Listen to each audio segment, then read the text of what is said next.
дар тӯли асрҳо мардуми тоҷик бо такя ба суннатҳои аҷдодӣ ва арзишҳои волои инсонӣ тавонистанд тамаддуни миллиро ҳифз намоянд. имрӯз дар замони ҷаҳонишавӣ таҳкими худшиносӣ ва худогоҳӣ ба яке аз омилҳои муҳими пойдории давлат ва рушди ҷомеа табдил ёфтааст. зеро миллате ки таърихи худро мешиносад ва фарҳанги худро гиромӣ медорад, метавонад дар арсаи ҷаҳонӣ мавқеи устувор дошта бошад. салом ҳамдиёрони азиз. дар санаи 15 декабри соли 2025 барои рушду гиромидошти тамаддуни миллии ориёӣ бо фарогирии меросбарон барои даҳҳо мамлакати ҷаҳон марҳилаи муҳими таърихӣ гузошта шуд. паёми президенти ҷумҳурии Тоҷикистон муҳтарам Эмомалӣ Раҳмон ба Маҷлиси олии Тоҷикистон ҳамаи мо пиру барно ва наслҳои имрӯзу фардоро барои дар зери партави парчами ягонагӣ, якдилӣ, муттаҳиду дар ҳифзи арзишҳои волои миллӣ масъул буданро дорад. андешаи онҳое ки аз хориҷ омаданд диданд бо рангҳои гуногун бо ҷумлаҳои гуногун гуфтанд ки имрӯз ориёниён дар Тоҷикистон зиндагӣ мекунанд. пешвои ориёниёни ҷаҳон Эмомалӣ Раҳмон аст. масъуди сипанд ки як одами бисёр муҳтарам буду худаш гуфт ин суруде ки имрӯз дар ҷаҳон мехонанд ман ориёням, инагу ман илҳом аз президенти Тоҷикистон гирифтам.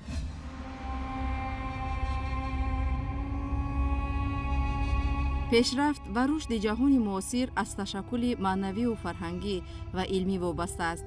ин омил аз тамаддуни башарӣ замина гирифта асоси пешрафти сайёра ва шукуфоияш мебошад. вале дар шароити ҷаҳонишавӣ хавфу хатарҳо ҳатто ба миллатҳои соҳибтамаддун ҳам таҳдид менамояд. аллакай дар давоми 100 соли охир даҳҳо забону миллатҳо ба коми фаромӯшӣ рафта ҳамчун халқият маҳв гардиданд. дар ин рӯзгоре ки фарҳангҳои зиёди дар оли табодул ҳастанд, аз фарҳанги кишварҳои дигар вориди кишварҳо мешаваду яъне дар замонаи ҷаҳонӣ шудан қарор дорем. бинобар ин агар мутаваҷҷиҳи фарҳанги худ набошем, мумкин фарҳангҳои дигарон бар фарҳанги мо ғалаба букунад ки хушбахтона ҷаноби олӣ инра ба сурати ҷиддӣ дарк намудааст ва ҳамвора дар суханони худ таъкид дорад. мо дар рӯзгоре қарор дорем ки ин рӯзгора рӯзгори ҷаҳонӣ шудан мегӯянд. дар рӯзгори ҷаҳонӣ шудан табодулҳои фарҳангӣ иҷтимоӣ байни кишварҳо бисёр зиёд ҳаст. аз ин назар ин хатар вуҷуд дорад агар мутаваҷҷиҳи фарҳанги худ набошем, фарҳанги мо тавассути фарҳанги кишварҳои дигар зудуда шавад. маҳз бо шарофати истиқлоли давлатӣ ва бузургии фарзанди фарзонаи миллат, асосгузори сулҳу ваҳдати миллӣ, пешвои миллат, президенти ҷумҳурии Тоҷикистон муҳтарам Эмомалӣ Раҳмон тамаддуни мо эҳё ва барои рушду ташаккулаш заминаҳои шоён гузошта мешаванд. имрӯз миллати тоҷикро ҳамчун меросбари тамаддуни ҷаҳонӣ, махсусан ориёӣ, дар ҳамаи масъалаҳои сатҳи ҷаҳонӣ қадр менамоянд. ин мақому манзалат маънои ҳастӣ ва масъулиятӣ буданро дар ҷаҳони пуртазоди муосир дорад ки имрӯз дар ин шоҳро нурӯзиёи тамаддуни миллати тоҷик барои аҳли башар шӯълаҳои чароғи ҳикмати ҳамдилӣ, инсондӯстӣ ва офариниши фарҳанги маънавию илмиро дорад.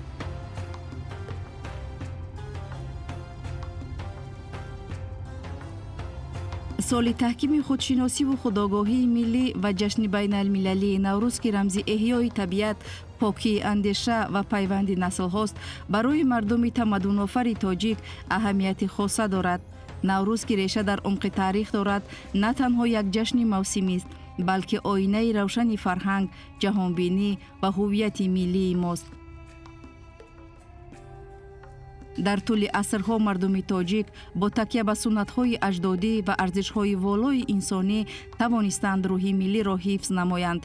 имрӯз дар замони ҷаҳонишавӣ таҳкими худшиносӣ ва худогоҳӣ ба яке аз омилҳои муҳими пойдории давлат ва рушди ҷомеа табдил ёфтааст. зеро миллате ки таърихи худро мешиносад ва фарҳанги худро гиромӣ медорад, метавонад дар арсаи ҷаҳонӣ мавқеи устувор дошта бошад. аввалан вақте дар бораи заминаи ин падидаҳои фарҳангӣ сухан меравад, мо бояд ҳамеша дар назар дошта бошем, ки мардуми мо мардуми фарҳангсолон, фарҳангофар будааст ва аз давраҳои қадим ва тамаддуни ҷаҳонӣ ва танҳо шахсиятҳои бузург, балки осори бисёр бузурги фарҳангию ҳунариро тақдим кардааст. ҳатто яке аз файласуфони бузурги олмон ки бисёр машҳур аст, Гегел, мегӯяд ки аввалин эҷодкори давлат дар ҷаҳон форсҳо буданд. яъне ҳамун дар форси мирзои Эрон як қисми мардум худашон тоҷик мегӯянд. яъне тоҷикон бевосита ифтихор кунем ки гузаштаҳои мо аз аввалин созандагони давлат дар ҷаҳон буданд. бинобарин вақте дар бораи фарҳанги имрӯза ташаббусҳои пешвои миллата ва муҳтарам Эмомалӣ Раҳмон сухан меронем, ташаббусҳои зиёди сарвари давлати мо дар муддати 35 соли соҳиби истиқлолии кишварамо ба ҷаҳон маълум гардид. аз як тараф ин иқдомҳои президенти мо нишони он ки мо фарҳанги ғанӣ дорем, адабиёти ғанӣ дорем, бори бузурги маънавӣ дорем. дигар ин ки баъд аз солҳои нооромӣ пешвои миллати мо муҳтарам Эмомалӣ Раҳмон ки хушбахтона чанд соли ман дар парвариш онҳо будам, ҳамеша дар ин фикр будам ки чунин як миллати бузург бо ин фарҳанги бузург ба чунин рӯз гирифтор шуд. воқеаҳои нохушбахтӣ ва яке аз сабабҳои асосӣ ана ҳамин ҳодисаҳоро президенти муҳтарам мо таҳқиқ карда ба хулоса омаданд ки дар ҳамин давра худогоҳӣ худшиносии миллии мо ба дараҷаи баланд омадааст. аксарияти мардум шуури таърихии худро дарк намекардааст. агар шуури таърихиро дарк мекард,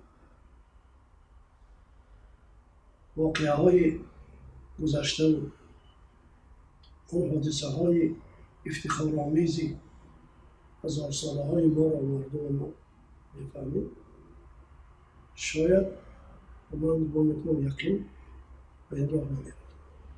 аз ин ҷиҳат президенти муҳтарам мо ҳамин масъаларо хеле амиқ дарк карданд.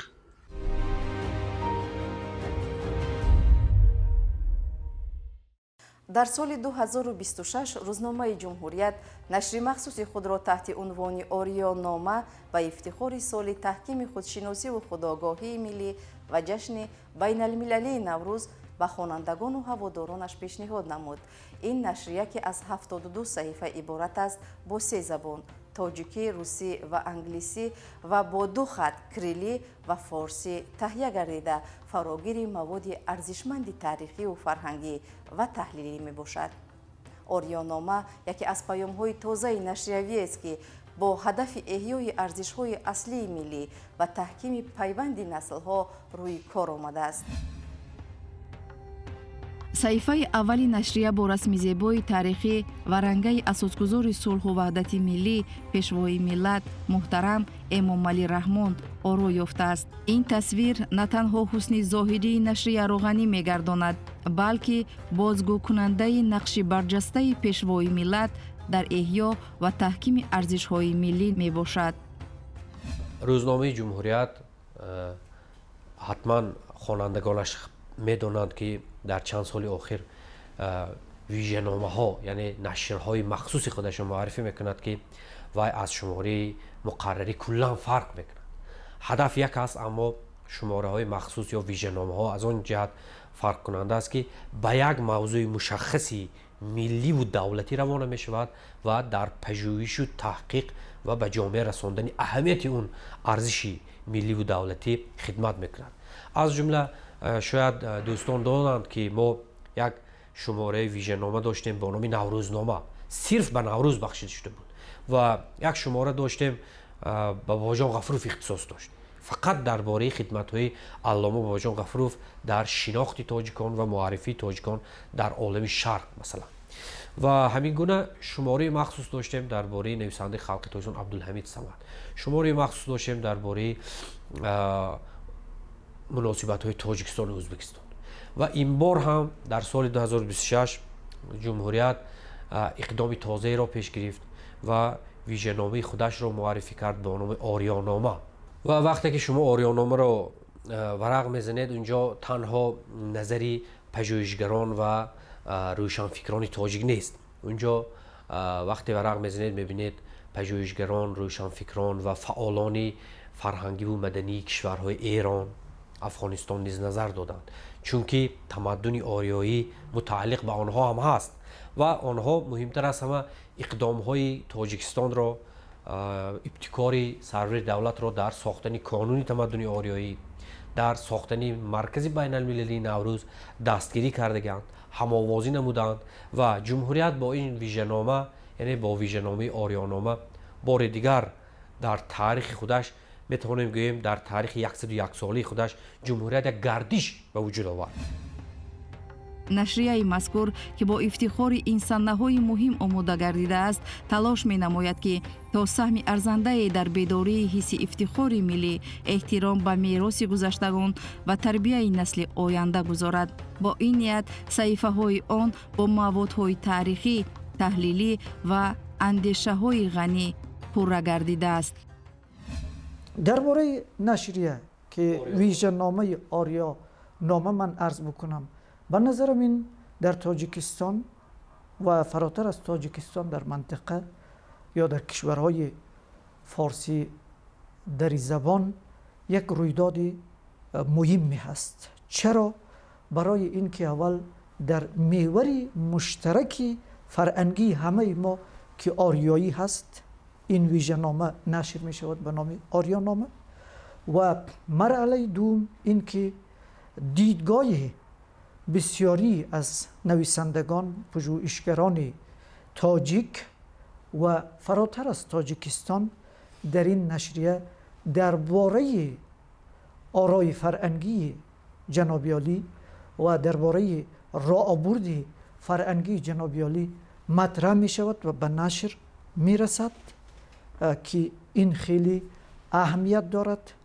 ва муҳимтар аз ҳама, дар даруни Тоҷикистон як вижагии дигаре ки ин нашрия дорад, барои нахустин бор ба ҳамон хати муштараки кишварҳои форсизабон ки хати порсӣ ҳаст, ба ҳамон хат ҳам чоп шудааст, навиштаҳо ба нашр расидааст. ва ин як гоми ҳамгароёна ҳаст ба назарам ки вақти нашрияи ҷамҳурият по пеш гузоштааст, ба фикрам ҳар фарҳангии афғонистонӣ, ҳар нооди фарҳангии афғонистонӣ ва ҳамин тур ноодҳои фарҳангии давлати Эрон ва шахсиятҳои фарҳангӣ барои ин иқдом по пеш бигзорад ва биравим ба сӯи ҳамгароии бештар.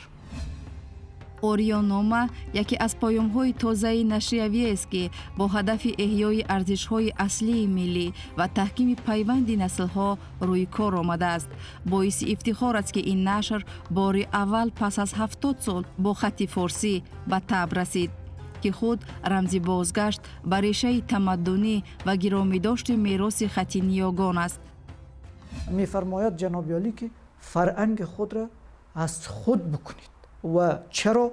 به دلیل اینکه آفیس که در شیراز وجود دارد، سنایی که در غزنی وجود داشته، مولانا که در بلخ بوده، بعد در ترکیه امروز رفته بوده زندگی کرده، همه اینا متعلق به تاجیکستان هم هست، همین طوری که متعلق به افغانستان و به ایران هم است. بنابراین برداشت من این است که معنای سخن جناب عالی این هست که در این راستا هم بایستی مردم تاجیکستان، ملت تاجیکستان، این شخصیت ها، مشاعر فرهنگی و رویدادهای فرهنگی کشورهای منطقه‌ای را متعلق به خود بداند.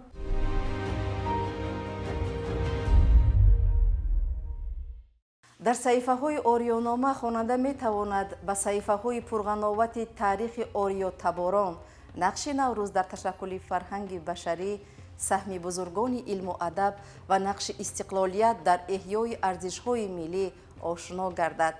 همزمان موادهای تحلیلی، مسئله‌های مهم خودشناسی، حفظ هویت و نقش آنها در شرایط جهانی شوی را بررسی نمایند.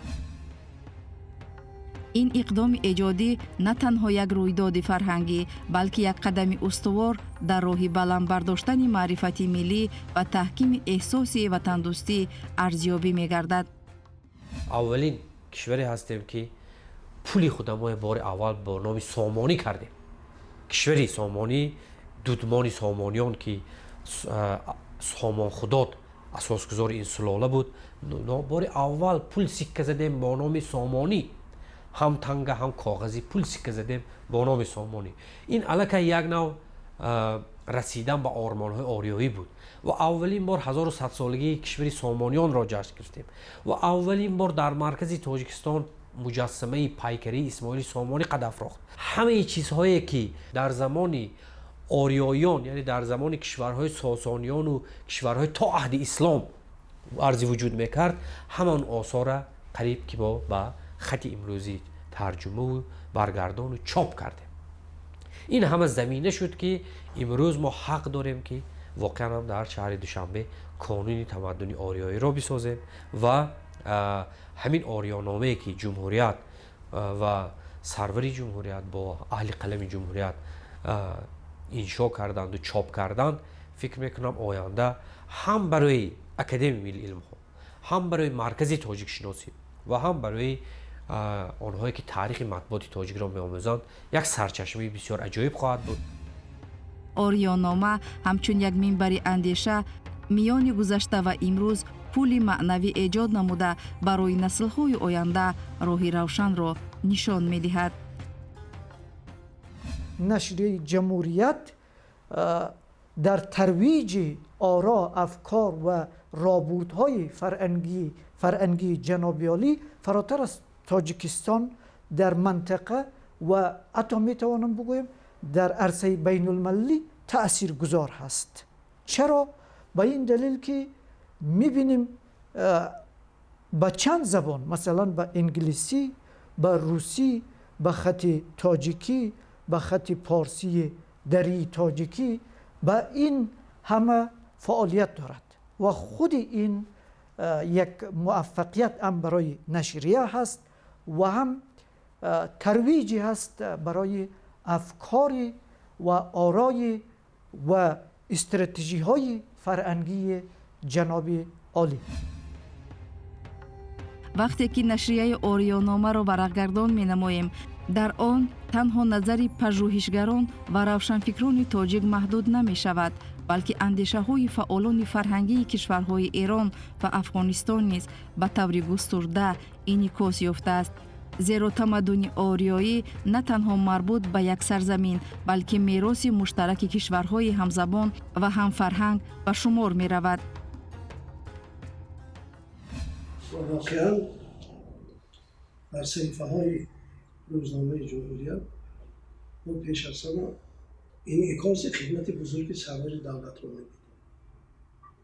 می‌بینیم. دوم تشبس های بزرگ بین المللی کشور خود رو می‌بینیم که همچون عضو کمیته حقوق جهان امروزه یکی از کشورهای متمدن است که سهم خود را با فرهنگ و هم سیاست جهانی گذاشته است.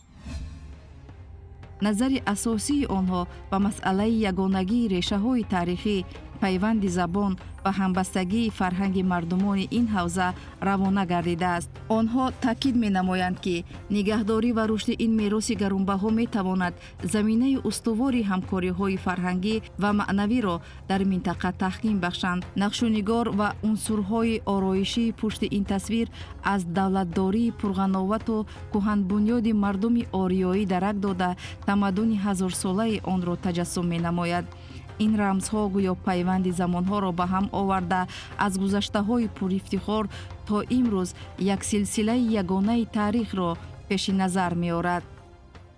аввалин нашрия, аввалин рӯзномаи миллии мо тоҷикӣ ҳаст, ки мана ин тӯли қариби 100 сол арзи вуҷуд дорад. медонед, ман дар як чиз бисёр باید حتما قید شود همین چیز که جمهوریت با همه هدفهای بزرگ ملی که داشت، یعنی که ایدی تاجیک نام اولینش ایدی تاجیک بود، بعد بیداری تاجیک بود. این نام‌های عادی نیستن، این نام‌های بسیار رمزی هستند که در پوستشون هزارها ارمان‌های ملی ما نهان است. ایدی تاجیک، بیداری تاجیک. می‌دانید من حاضر همین گویم که طول اینقدر سالها جمهوریت همین رسالت بزرگ هم نگه دارد هم پیگیری کند، یعنی که ایدی توجیه بماند، بیداری توجیه بماند. این اولین مشاهده من است، من صمیمانه میگم و این واقعیت است. در این مورد باز سخنهای زیادی میتوانم گویم، لیکن در مورد اوریای نامه این شماره ای که اول گویم که من که با جمهوریت همکاری ها پیوسته داشتم. از سالهای مکتبی دانشجویی من همکاری ایجادی با این روزنامه رقم 1 داشتم و تا حاضر دارم. тарҳи саҳифаи аввал бо чунин мазмуну муҳтаво ба хонанда аз лаҳзаҳои нахуст паёми равшане мерасонад: эҳтиром ба таърих, арҷгузорӣ ба арзишҳои миллӣ ва шинохти шахсиятҳое ки дар таҳкими пояҳои давлатдорӣ нақши ҳалкунанда доранд. маҳз ҳамин омезиши санъати тасвирӣ ва маънии амиқ ориёномаро ба як асари вижа ва хотирмон табдил додааст. این اوریونوما باید یک اقدام نوی جمهوریت است. در این تویم گویم که در این سالهای اخیر روزنامه جمهوریت خیلی اقدامهای نو تازه پیگیری کرد. این همیشه جمهوریت از این جهت نمونه عبرت همه جریده های ما بود که یک روزنامه یک جریده باید چگونه باشه، چیکار کند. چون گفتم به همون نامهایی که تاریخاً در آغاز فرزندان ملت ما گذاشته بودن، بیداری توجیک و ایدی توجیک موافق می‌کند. یک پژوهشنامه تازه، یک پژوهشات تازه در شناخت عینی، در ادبیات شناسی عینی، یک اثرهای تازه، پهلوهای نوی عینی شناسی کشف کرده شد به این واسطه و یک کاری موندگار، یک کتاب موندگار در یک کتاب جمع شد، همون اونهایی که در آزمون چیزهای ارزنده که چاپ شده. همین گونه در تمام آزمون‌های دیگر جمهوریت همین چیزها بودند. اکنون یعنی که جمهوریت هر وقت، هر سری چند وقت پیگیری میکنه یک هدف بزرگ نوی تازه. همه چیز فرا گرفته شده است. همین فرهنگ اوریایی ما تاریخاً تا امروز که کاملا فرا گرفته شده است و مؤلفای واقعا من این روزنامه بسیار به شوق خوندم، هنوزم میخوانم. هر مقاله یک تازگی دارد، یک پهلوی نوی فرهنگ تمدن اوریایی ما این انعکاس میکند، پیگیری میکند. این بسیار شماره عظیم بود. یک خجستگی یکمش گمان میکنم همین است. خجستگی دومش این که بار اول جمهوریت به 4 زبان دنیا انتشار یافت، به 4 زبان. این البته این خیلی کار آسان نیست. нигоштаҳои саҳифаи дуюм бо номи эмомалӣ раҳмон тоҷикон мардуми ориёи таборанд бо чунин андешаҳо оғоз мегарданд: мо кистем, аз куҷоем ва дар кадом дудмон сабзидаем, нахуст аҷдодонамон киҳо буданд, аз куҷо омаданд ва дар кадом марзубон ошиён доштанд. ташаккули фарҳангу тамаддун ва давлату давлатдории тоҷикон кай оғоз ёфта ва аз кадом сарчашма ибтидо мегирад? ин садҳо суоли дигар ки дар даврони худшиносӣ ва истиқлоли миллӣ дар пешорӯи мо қарор мегиранд. ҳар фарди бедордилро ба гузаштаҳои дури таърихи халқи тоҷик ҳидоят мекунад. инчунин омадааст ки маҳзтамаддуни ориёӣ суннату оинҳои дорои ҷанбаҳои ҳаётӣ, тафаккури зиндагисоз ва маърифати баланди ақлонии ниёгони мо буд, ки онҳо ба ганҷинаи тамаддуни башарият аз зардуштимонӣ сар карда то рӯдакиву фирдавсӣ, абуалӣ синову носири хусрав, шайх атору ҷалолиддини балхӣ, саъдиву ҳофиз, ҷомиву саидо ва садҳо нобиғаҳои илму адаби фарҳангро ато карданд. мусаллам аст ки тоҷикон яке аз миллатҳои фарҳангиву тамаддунсози дунё мебошанд. бо вуҷуди ин дар марҳалаҳои ниҳоят пуртазоди ҷаҳони имрӯза муҳаббат ба ватани аҷдодӣ, таърихи пурифтихори миллат ва ниёгони фарҳангдӯсту тамаддунофари он набояд чашми моро аз раванди пурталотуми дастовардҳои муосир, вусъати ақли башарият, пешрафти инқилобии илму техника ва тараққиёти рӯзафзуни давлатҳои мутамаддини олам бубандад.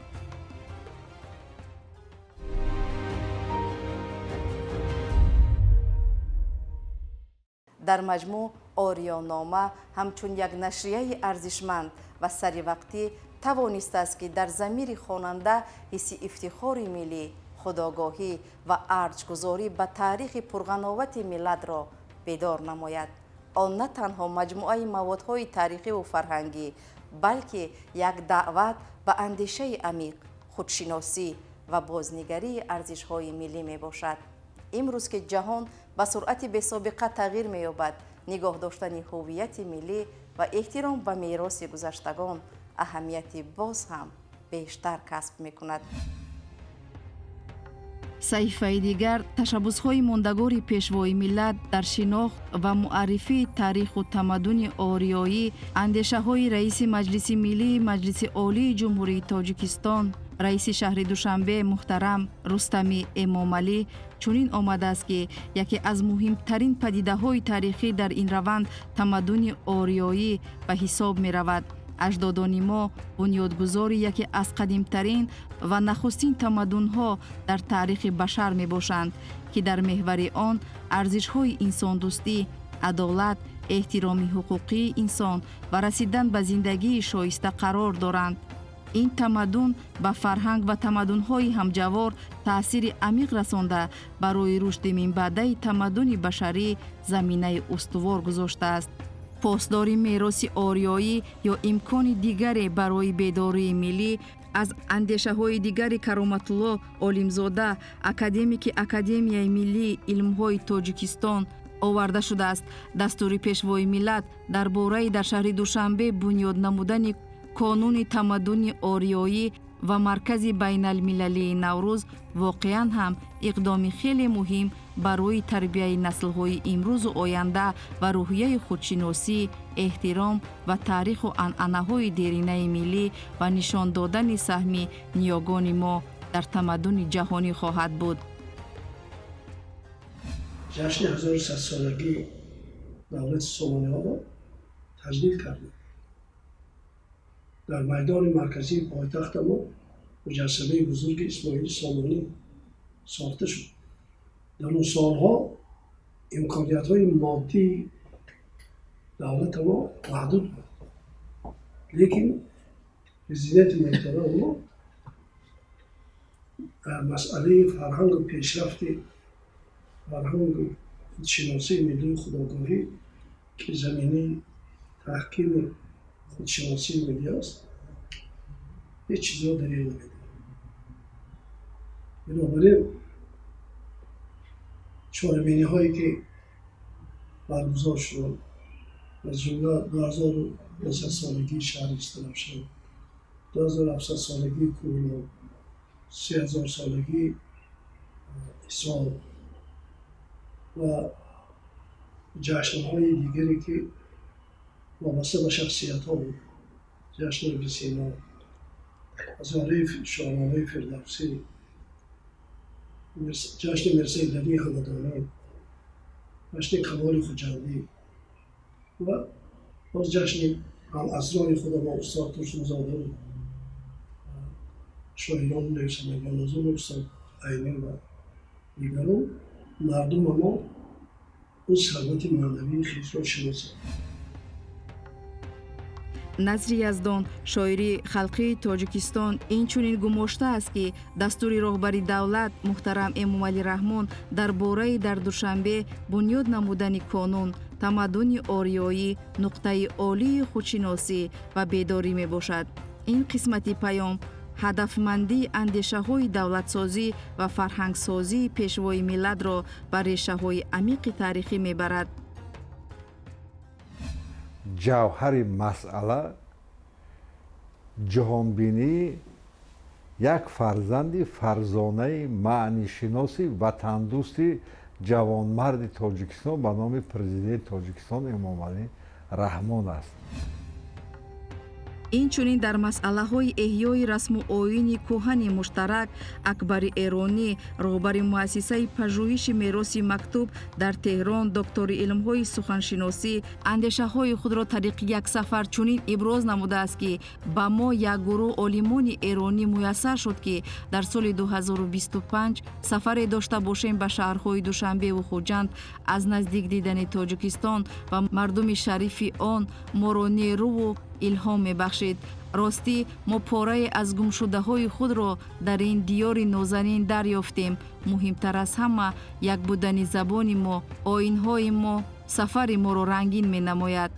доир ба хидматҳои эмомалӣ раҳмон дар роҳи эҳёи тамаддуни ориёӣ андешаҳои ҷило гулназарзода ректори донишгоҳи байналмилалии забонҳои хориҷии тоҷикистон ба номи сотим улуғзода доктори илмҳои филология профессор оварда шудааст.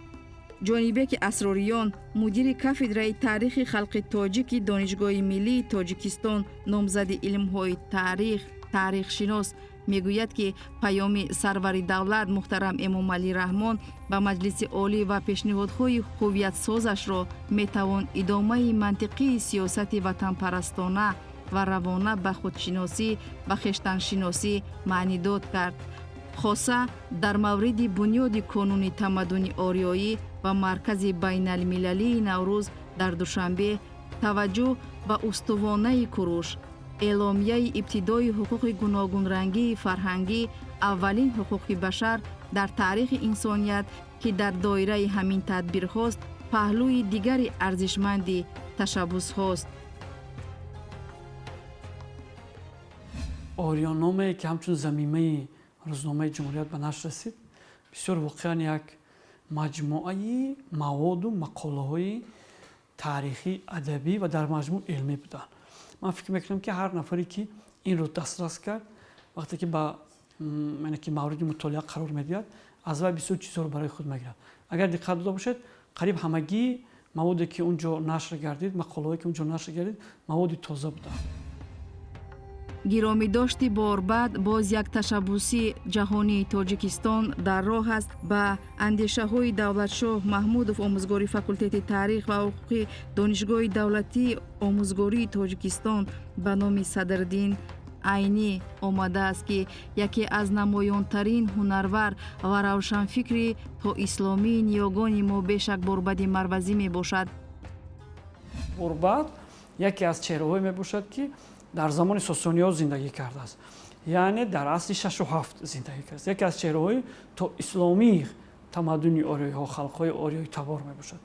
ва борбад, зодгоҳи борбад ҳамон тавре ки аз номаш маълум аст, шаҳри бостонӣ ва яке аз шаҳрҳое ки маркази хуросони бузург буд, ин шаҳри Мар инҷо таваллуд шудааст. тибқи нишондоди сарчашмаҳои таърихӣ вай маълумоти мусиқиро дар муҳити оила аз падараш мегирад. баъдан овозаи ҳунари волои вай ба ҳар гӯшаву канор паҳн мешавад ва ин хабар ба пойтахти давлати Сосониён Тайсафун мерасад ва нафароне пайдо мешаванд ки кӯшиш мекунанд ки ҳамин борбад зебаш ҷои борбад ин дарбор аст. яъне ки бибинед ҳамин худаш аллакай дарак аз он медиҳад ки ҳунари борбад, истеъдоди борбад то ҳадде рафтааст ки аллакай коршиносони замон, олимони замон, ба истилоҳи имрӯзиён идеологҳои замон ҳамин гуна назар доштанд ки ҷои вай албатта дарбор аст. аммо дар дарбори сосониён он замон мусиқидонҳо, мусиқишиносҳо, оҳангсозо, сарояндагон хеле намоён вуҷуд доштанд.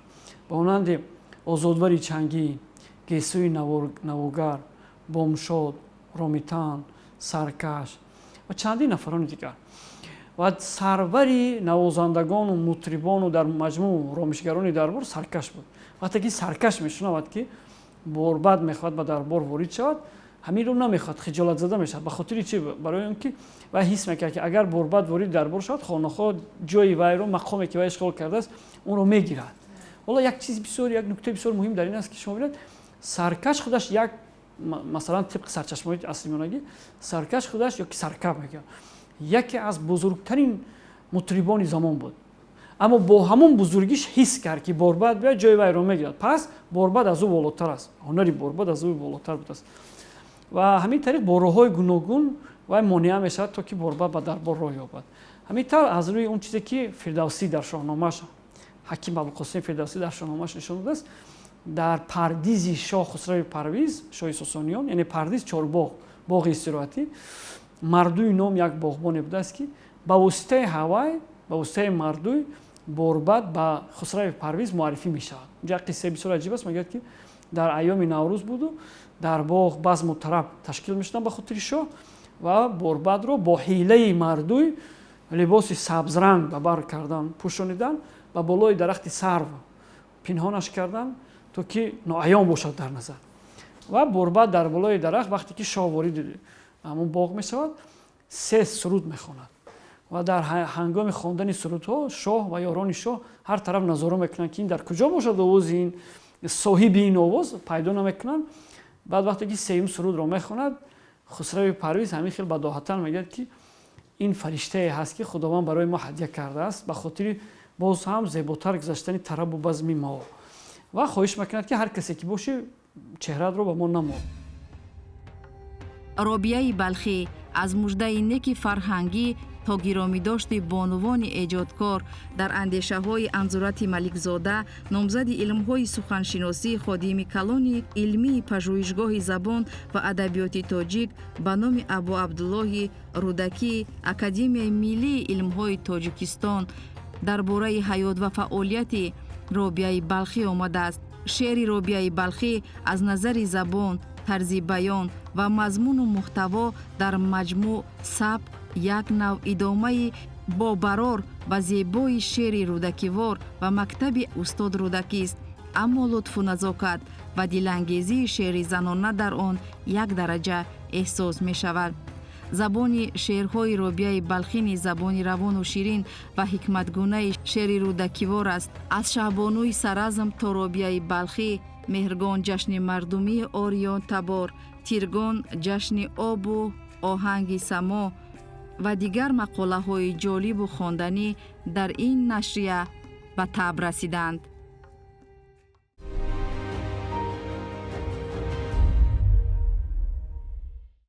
бигзор ин нашрия барои ҳар як хонанда илҳомбахш бошад ва дар қалби ӯ ҳисси масъулият нисбат ба таърих, фарҳанг ва сарнавишти миллатро тақвият бахшад. зеро ояндаи миллат аз худшиносии ҳар як фарди он оғоз мегардад ва маҳз чунин иқдомҳои фарҳангӣ метавонанд заминаи устувори онро фароҳам созанд.